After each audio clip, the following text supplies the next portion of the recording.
Welcome to જય માનપણા kitchen. હું લાબી આહિર આપશો ને મારા જય દ્વારકા. તો આજે હું તમારી સાથે શેર કરીશ ખાંડવી નહીં પણ આપણે ખાંડવી જેવી જ અને એ જ ટેસ્ટમાં આજે આપણે બનાવીશું ખાંડવી બાઇટ્સ. તો ખાંડવી બાઇટ્સ બનાવવા માટે આપણે પરફેક્ટ મેજરમેન્ટ હોવું જરૂરી છે. તો મેજરમેન્ટમાં અહીંયા મેં લીધો છે 1 કપ ચણાનો લોટ. તમે કોઈ પણ ચણાનો લોટ લઈ શકો છો. અત્યારે મેં ગાય સાફ ચણાનો લોટ લીધો છે. તો આ ખાંડવી બાઇટ્સ એટલી બનાવી ઈઝી છે ને કે તમે ગમે ત્યારે તમને નાની મોટી ભૂખ લાગે ત્યારે ફટાફટ બનાવી શકો છો અને ફક્ત થોડા સમયમાં જ બની અને તૈયાર થઈ જાય છે. તો ખાંડવી તો નાના મોટા બધાને ખૂબ પસંદ હોય છે અને ખાવાની પણ ખૂબ મજા પડે છે, કારણ કે મોઢામાં મૂકતા જ ખાંડવી પીગળી જતી હોય છે અને ખાવામાં પણ ખૂબ ટેસ્ટી લાગતી હોય છે. ખાતા ન ધરાય એવી આ બનશે ખાંડવી બાઇટ્સ. તો મેજરમેન્ટમાં અહીંયા મેં લીધો છે 1 કપ ચણાનો લોટ. તે આપણે બાઉલમાં એડ કરી દઈશું. તો ચણાના લોટમાં ઉમેરવા માટે અત્યારે મેં લીધી છે છાશ મીડિયમ ખાટી છે. તમે છાશની જગ્યાએ દહીં પણ લઈ શકો છો. આપણે છાશ લોટમાં એડ કરી દઈશું. તો છાશનું મેજરમેન્ટ આપણે 2 કપ રાખ્યું છે અને 1 કપ ચણાનો લોટ લીધો છે. હવે આ બંનેને આપણે હેન્ડ મિક્સરથી સરસ રીતે મિક્સ કરી દઈશું જેથી ગઠ્ઠા ન પડે. તો વિડીયો શરૂ કરતાં પહેલાં મારી તમને નિવેદન છે કે હજી સુધી તમે મારી ચેનલને સબસ્ક્રાઈબ ન કરી તો પ્લીઝ જય માનપણા કિચનને સબસ્ક્રાઈબ કરી દેજો. વિડીયોને એક લાઈક જરૂર કરજો અને બાજુમાં રહેલી ઘંટડી દબાવી દેજો. તો તમને જો ખાંડવી બનાવતી ન ફાવે અથવા તો તમને તેને પાથરવામાં થોડી ઝંઝટ જેવું લાગતું હોય તો તમે આ રીતે ખાંડવી બાઇટ્સ બનાવી શકો છો. ખાંડવી જેવો ટેસ્ટ આવે અને એવું જ ટેક્સચર આપણે રાખવાનું છે. આમાં આપણે નથી પાથરવાની ઝંઝટ કરવાની કે નથી ખાંડવીના રોલ વાળવાની આપણે ઝંઝટ કરવાની. તો અત્યારે આપણે બેટરને આ રીતે મિક્સ કરી નાખ્યું છે. તો બેટરમાં ઉમેરવા માટે આપણે લીધા છે 2 ટુકડા આદુ. તેને મેં આ રીતે ઝીણા ઝીણા ટુકડા કરી નાખ્યા છે અને 2 મરચાં અને 1 મરચી તીખાસ માટે અને થોડા લીલા ધાણા અને 1 તીરકી મીઠો લીમડો. આ બધી વસ્તુ આપણે બેટરમાં ઉમેરી દઈશું, મિક્સ કરી દઈશું. હવે આ બેટરને આપણે મિક્સર જારમાં ગ્રાઇન્ડ કરવાનું છે. તો મિક્સર જારનું આપણે ઢાંકણ ખોલી નાખીશું. હવે આ બેટરને આપણે થોડું થોડું લઈ અને મિક્સર જારના વાટકામાં એડ કરી દઈશું. ઢાંકણ ઢાંકી દઈશું. સરસ રીતે ગ્રાઇન્ડ કરી લઈશું. તો જો અહીંયા આપણે સરસ રીતે બેટરને ગ્રાઇન્ડ કરી નાખ્યું છે એટલે એક સરખું બેટર તૈયાર થઈ જાય અને ગોળી બિલકુલ નહીં રહે. અને જે મસાલા આપણે એડ કર્યા છે ધાણા, આદુ અને મરચાં અને લીમડો, તેના મોઇસ્ચર સરસ રીતે બેટરમાં ભળી જાય અને ટેસ્ટી બને. હવે આપણે ગળું લઈ લઈશું અને બાઉલ લઈ લઈશું અને આ બેટરને આપણે ગળામાં એડ કરી દઈશું. જો આ રીતે મસાલાનો કૂસો આવી જાય છે ગળામાં, તેને આપણે એડ નહીં કરવાનો. તો જો આપણે આ રીતનું બેટર કરી નાખ્યું છે તૈયાર. જો આપણે આ બેટરનું ટેક્સચર આપણે આ રીતનું રાખવાનું છે, એટલું પતલું રાખીશું.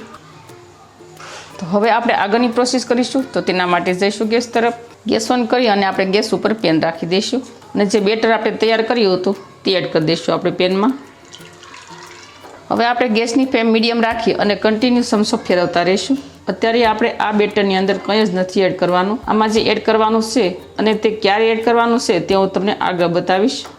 તો અત્યારે આપણે બેટરમાં કન્ટિન્યુ ચમચો ફેરવતા રહીશું. જ્યાં સુધી બેટર ઘટ ન થઈ જાય ત્યાં સુધી આપણે ચમચો ફેરવતા રહેવાનો છે. તો જો અહીંયા બેટર ઘટ થવા લાગ્યું છે તો આ સ્ટેજ ઉપર આપણે 5 ચમચી જેટલી હળદર એડ કરી દઈશું. સ્વાદ અનુસાર મીઠું એડ કરી દઈશું.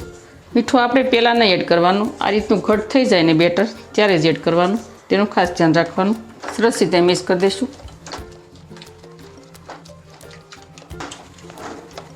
તો આ રીતનું બેટર ઘટ થઈ જાય તો અહીંયા આપણું પરફેક્ટ બેટર ઘટ થઈ ગયું છે. હવે આપણે ડીશ પર લગાવી અને જોઈ લઈશું. આ રીતે આપણે પાથરી દઈશું આ સોસ અને ઠંડુ થવા દઈશું. તો જો આપણે આ રીતે ખાંડવીને વાળીએ છીએ તો જો ઇઝીલી રીતે પોપડી ઉછળી જાય છે, જો તમે જોઈ શકો છો.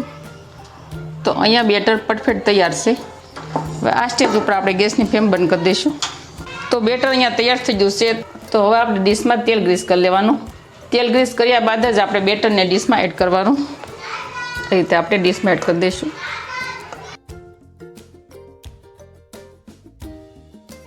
આને આપણે સરસ સેટ કરી દઈશું. આ રીતે આપણે ફેલાવી દઈશું આખી ડીશમાં. તો અહીંયા આપણે સરસ રીતે બેટરને ડીશમાં ફેલાવી દીધું છે. હવે આપણે કાપા પાડી લઈશું. બહુ સરસ એકદમ સોફ્ટ બનશે.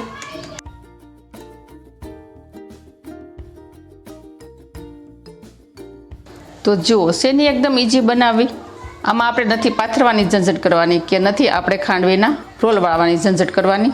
ફક્ત ઇઝી રીતે બની અને તૈયાર થાય છે. તો આ બેટરને ઘટ થતાં ફક્ત 7 થી 8 મિનિટ જ લાગે છે. 7 થી 8 મિનિટમાં બેટર સરસ રીતે ખાંડવીનું તૈયાર થઈ જાય છે. તો વઘાર કરવા માટે આપણે લઈ લઈશું વઘાર્યું. તેમાં આપણે 1 મોટી ચમચી જેટલું તેલ એડ કરી દઈશું. તો તેલ ગરમ થઈ જાય એટલે આપણે અડધી ચમચી જેટલી રાઈ એડ કરી દઈશું. રાઈને ફૂટવા દઈશું. 5 ચમચી હિંગ એડ કરી દઈશું. થોડા કઢી પત્તા એડ કરી. હવે આ વઘારને આપણે ઉપરથી રેડી દઈશું. ઉપરથી થોડા લીલા ધાણા સ્પ્રિંકલ કરી લઈશું. થોડું ટોપરું એડ કરી દઈશું.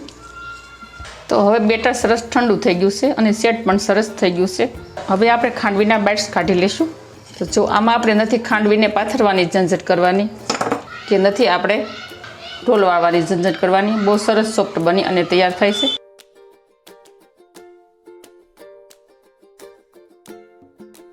તો અહીંયા આપણા ખાંડવી નહીં પણ ખાંડવી જેવા જ ખાંડવી બાઇટ્સ બની અને થઈ જશે તૈયાર. તો જુઓ બન્યા છે ને, જોતા જ ખાવાનું મન થઈ જાય તેવા ખાંડવી બાઇટ્સ. તો જુઓ બન્યા છે ને, ખાંડવીને પણ ભૂલી જાય તેવા ખાંડવી બાઇટ્સ. તો ફ્રેન્ડ, તમને આજની રેસીપી કેવી લાગી તે મને કમેન્ટ કરી અને જરૂર કહેજો. તો તમે પણ આ રીતે ઘરે ખાંડવી બાઇટ્સ બનાવજો. બહુ સરસ બની અને તૈયાર થશે અને થોડા સમયમાં જ બની અને તૈયાર થઈ જશે અને એકદમ પોચી રૂ જેવી બને છે, મોઢામાં મૂકતા જ પીગળી જાય એવી. તો મારી આવી જ નવી નવી રેસીપી શીખવા માટે જય માનપૂર્ણા કિચનને સબસ્ક્રાઈબ કરી દેજો. વિડીયોને એક લાઈક જરૂર કરજો અને ફ્રેન્ડ અને ફેમિલીમાં વધુને વધુ શેર કરજો. આવજો, ફરી મળીશું આવી જ નવી રેસીપીઓ સાથે. ત્યાં સુધી થેન્ક યુ. જય દ્વારકાધીશ, જય સિયારામ, ધન્યવાદ.